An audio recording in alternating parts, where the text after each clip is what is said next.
Hello. Sir, great. How are you, Balaji? Awesome. All right. How's it going, so, guys? back-to-back, two creators, world famous with 10 million plus followers each. Yeah. So, you grew up quite indigent in India. You're not like a famous person or anything like that. You built this gigantic channel. You're now very well known. How'd you do that? Yeah, let me begin by saying that most creators who survive for 10 years eventually reach a point where we want to stop. Yeah. So I've reached that point just now. The context for non-Indians here is that earlier this year I got cancelled nationally, and that was after like a 10-year-long career. The Indians in the audience know what I'm talking about, but I was literally banned from uploading content for 3 months. And that was my first break I got since college. And that gave me 3 months to reflect, and I had some calls with Balaji as well. So I'm building now for the next 20 years off of the community that I've built for the last 10. Right. So I want to begin there. Great. And I think this is something, just like the history component is important to negotiate, the community component is important. And, you know, like you in some ways, I'm actually a reluctant content creator. You know, my first public, did I tell you this? Go on. The first public talk I ever gave was at age 33 years old, and it was instantly denounced by the New York Times and Wall Street Journal. And of course, you know, 5 shots couldn't stop me. I took it and smiled. But so the point being that basically I was a very private person for a long time, and only became a quote creator, you know, in almost like a self-defense mode, right? Yeah. And then just posted tweets and stuff over time. You had a different kind of path, right? You did the workout thing and so on and so forth. Yeah, I mean, I think the only way to sustain on the internet in the world of content is to constantly reinvent. That's the basic rule when it comes to media careers. So went from creating fitness content initially to, you guys have seen Hitch, the movie with Will Smith, where he coaches men on how to be better dates and have better relationships. Went into that, then eventually went into podcasting. And now we've podcasted with more than 900 people from all over the world, almost every Indian celebrity. And I'm honestly a little bored of it now. So, Basically, you've hit everything there is to do in that sphere. That's right. Also, you know, the advent of AI in our world has changed user behavior very heavily. What happened? Honestly, so AI has reached the masses, especially in India now. And if someone wants to learn something, they open their chat GPT. 2 years ago, they'd search for it on YouTube. So that makes it a huge challenge for YouTubers. And loosely speaking, what's happening in India, and that represents a large mass of the world, is that people want really raw content.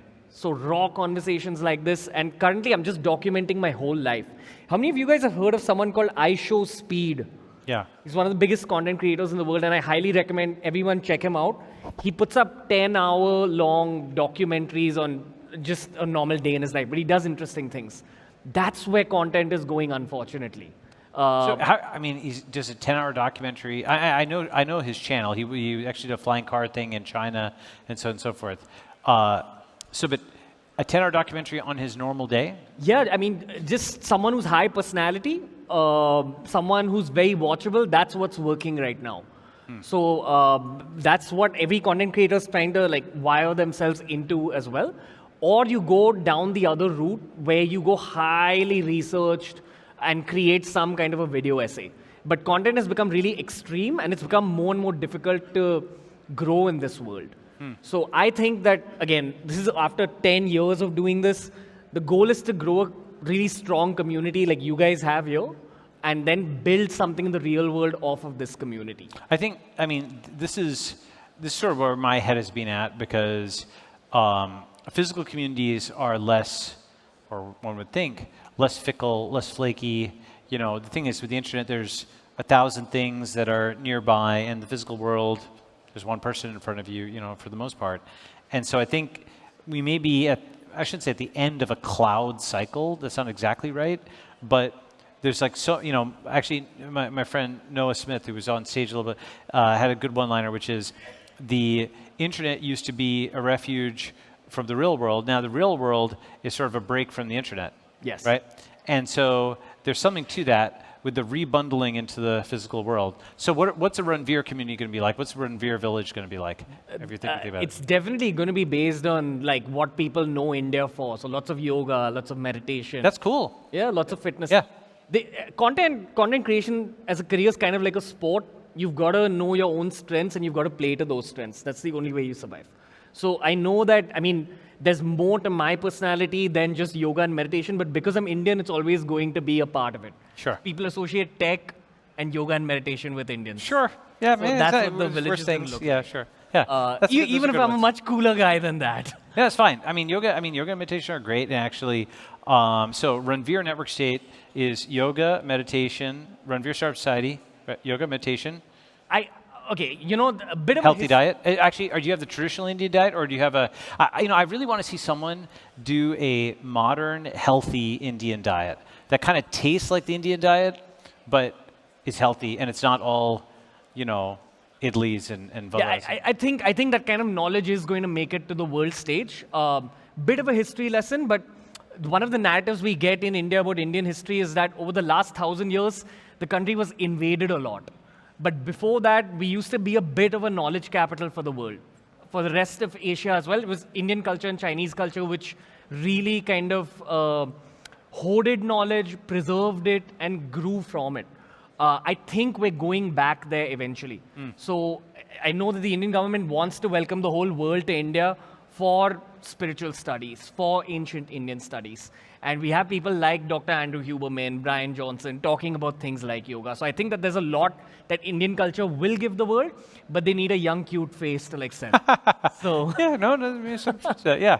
So I think the Ranveer Village or the Ranveer Sharp Society would be very interesting, and I think I'd love to come by. I mean, there's actually quite a few now of these private cities type things within India itself, right? Like Andor and a few others. Have you been to any of these? You know what I'm talking about?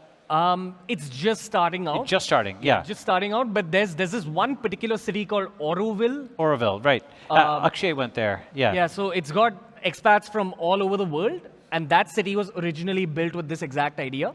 It hasn't sustained because the mistake that What was the theme? Tell people what the theme was. What was it? It was around yoga and meditation, but didn't sustain. No. So honestly, the goal was to carry out scientific research on all these spiritual concepts that you read about, like all these mystical concepts. And they have their own currency, and it's a self-sustaining government. So if you're a citizen of Auroville, the government takes care of you. But the place that they made a mistake was that they didn't encourage a culture of startups and of hard work. So the newer generations have everything paid for, and they have nothing to work towards. How did Auroville become rich enough that the newer generations have something to be paid for? Sorry? How did Auroville become, like, if the newer generations are lazy, perhaps, but how did it actually have enough money if no one was working hard to even make the... Usually there's at least one hardworking person and the third or fourth generation spends it down. I know that they have really high taxes if you're running your business from Auroville. The quality of life is through the roof. Lots of nature, good weather. Very clean, all that, but there's only a few people who've built businesses out of there, and those businesses are taxed very heavily, and they pay for the rest of the community. I see. So they want more businesses to come up, but no one's been able to really scale too much. So I see. Public goods. I think there's a lot to learn from that. Like if, this dream of actually creating new cities and new countries is the goal, you need to see the places that have failed in the last 100 years Absolutely. as well, Yep. and why they failed. Yeah, no, there's a whole graveyard. I mean, the thing is, there's a whole graveyard of failed attempts and actually successful attempts, because you can look at, for example, Oneida in northern New York, or actually really much of the US was basically successful startup sites. Go ahead. I have a question for you. Yeah, please say, yeah, of course. How do you visualize your old age? Like My when you're old age? really old, and I think this is something a lot of people in the audience are thinking about as well. Me? My old age? What do you want your 70s and 80s to be like? When Well, that's an interesting question. I don't know. I think maybe we'll get Ozempic for aging by then. I mean, it's 30 years, 40 years. Things are moving fast.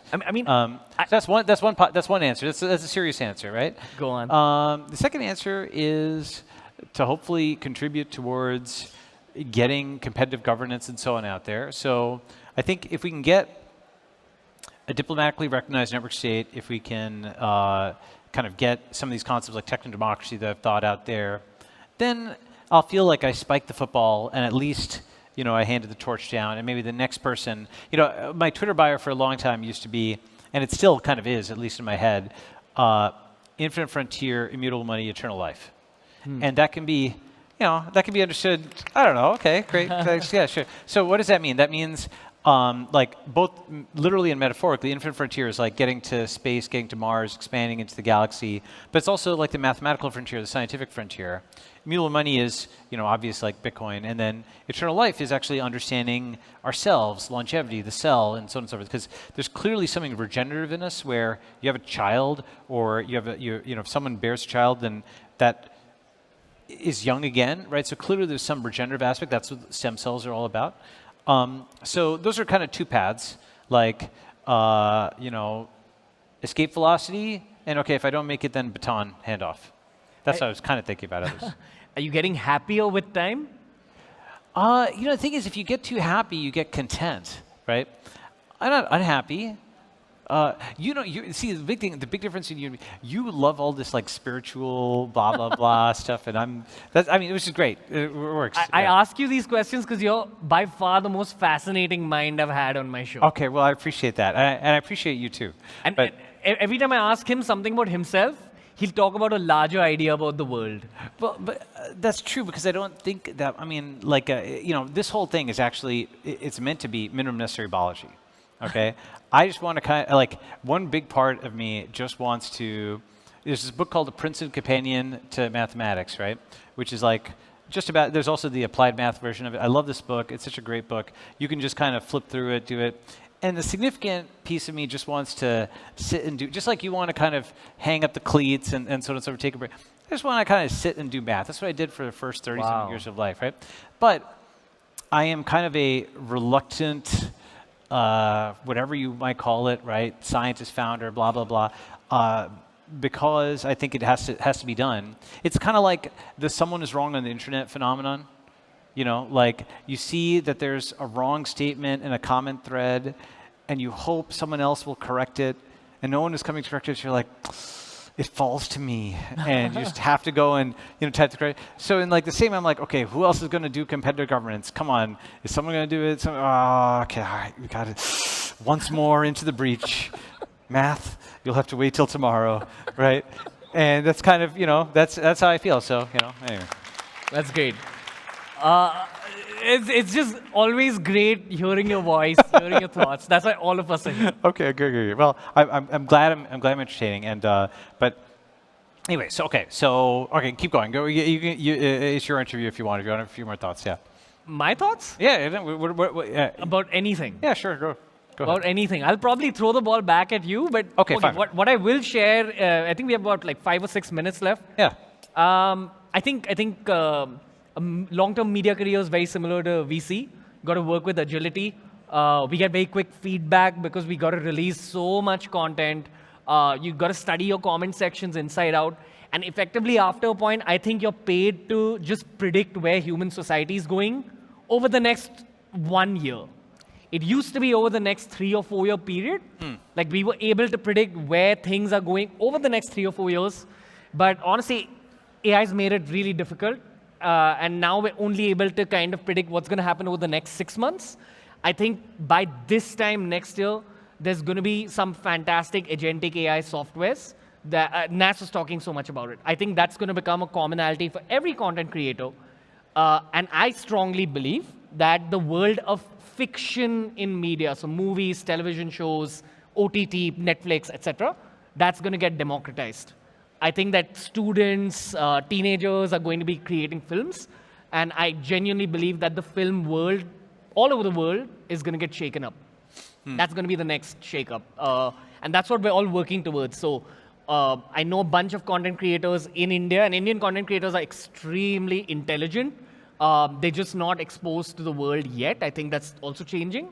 But everyone's working on creating these fiction studios that will eventually compete with Warner Brothers. And so here's my view on that. I think that, it is both possible, maybe even likely, but it's possible that there's some breakthrough in AI that allows for longer context.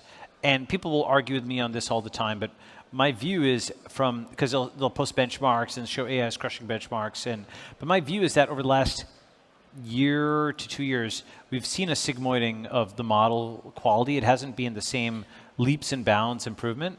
And there's hedonic adjustments very quickly. You get used to something amazing very quickly and you take it for granted, right? But I think that